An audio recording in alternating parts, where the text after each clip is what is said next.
La ville aux 7 collines est devenue une immense métropole où l'on compte au second siècle de notre ère plus d'1 million d'habitants qu'il faut nourrir et divertir. À l'époque déjà, les rues de Rome sont toujours animées. Esclaves, commerçants, artisans viennent de toutes les provinces de l'Empire. Pour faire régner l'ordre, des légionnaires patrouillent en permanence. Les quartiers de Rome sont contrastés. Sur les collines, on trouve des maisons luxueuses et gigantesques.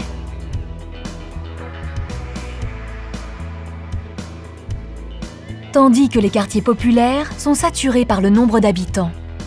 Pour loger la population, Rome a fait construire des immeubles de 6 à 7 étages jusqu'à 18 mètres de haut. Ce sont les insula.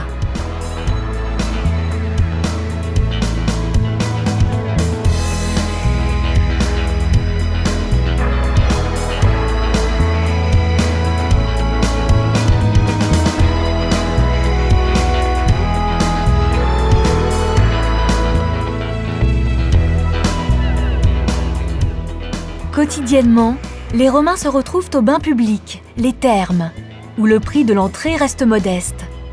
On peut y prendre des bains chauds ou froids et se faire masser. Mais ce que les Romains apprécient par-dessus tout, ce sont les grands jeux publics. Dans toutes les villes romaines, on organise des jeux pour honorer les dieux, fêter une victoire ou calmer les esprits de révolte. Mais les plus spectaculaires sont organisés ici, dans le Colisée à Rome.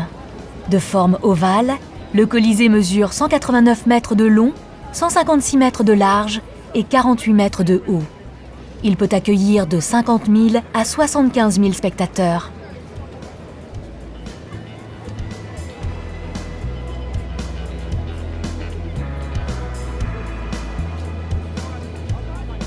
Dans les coulisses du Colisée, c'est un ballet permanent. Les décors s'enchaînent. Fauves, rochers, palmiers sont manipulés à l'aide d'ascenseurs actionnés par des centaines d'esclaves.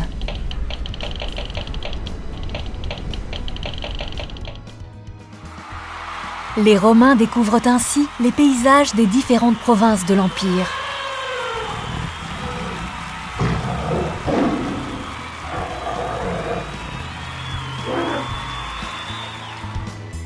Et parfois, il arrive même que des combats navals y soient représentés.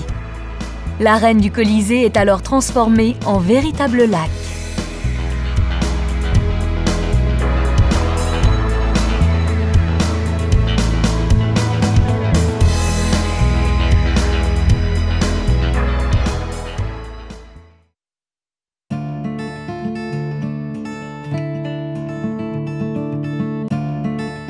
Mais tandis que la ville lumière se plaît à distraire ses habitants, à la frontière de l'Empire, loin devant le Limès, dans les forêts germaniques, des fumées s'élèvent et semblent annoncer un danger de plus en plus menaçant.